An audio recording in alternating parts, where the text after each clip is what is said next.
Assalamualaikum warahmatullahi wabarakatuh. Perkenalkan, nama saya Sri Widiningsih. Saya berasal dari kelas ganjil Sosiologi Indralaya. Saya di sini ingin memenuhi tugas ujian tengah semester mata kuliah Perencanaan Sosial kelas Indralaya. Yaitu di sini saya akan memaparkan beberapa materi yang telah disampaikan selama perkuliahan, yaitu saya akan memaparkan tentang sejarah perkembangan perencanaan sosial. Awal mula profesi perencanaan modern dimulai pada awal abad ke-20 yang dipelopori oleh Patrick Geddes, seorang biologiwan yang memandang bahwa perencanaan sebagai suatu rangkaian proses. Patrick Geddes merupakan ahli yang menyadari pentingnya perencanaan dalam menata permukiman. Ia memperkenalkan proses perencanaan sebagai suatu rangkaian sederhana, yaitu survei, analisis, dan rencana yang dikenal sebagai the classical planning process. Beberapa hasil kerja Patrick Geddes ini diaplikasikan dalam proyek penanggulangan penyebaran wabah kolera di Edinburgh dan analogi proses mendiagnosis orang sakit di India. Geddes yang seorang ahli biologi memiliki ruang kerja yang bertempat di sebuah menara pantau atau outlook tower di Edinburgh.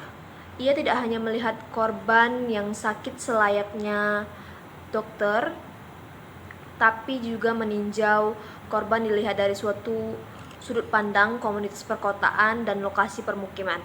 Ia melakukan survei terhadap penduduk-penduduk di setiap komunitas tersebut. Geddes yang semula ahli biologi kemudian menekuni ilmu geografi dan lingkungan untuk memahami struktur kota yang juga menelusuri bidang baru perencanaan. Proses perencanaan diawali oleh Frederick Levy yang melakukan survei untuk pertama kalinya. Survei perencanaan pertama tersebut memicu perkembangan pakar-pakar lain dalam memahami karakteristik lingkungan dan masyarakat. Kemudian Patrick Geddes pada abad ke-20 mengawali bentuk proses perencanaan di dunia dengan memberikan suatu rangkaian dalam proses perencanaan, yaitu survei, analisis, dan rencana. Suatu rangkaian yang saat ini disebut sebagai perencanaan klasik. Rangkaian yang saat ini disebut sebagai perencanaan klasik, seiring perkembangan zaman dan waktu, pakar-pakar lain memberikan pembaruan dan pengembangan sebagai hasil kritik terhadap metode perencanaan klasik sebagai suatu bentuk proses yang berhenti saat rencana selesai.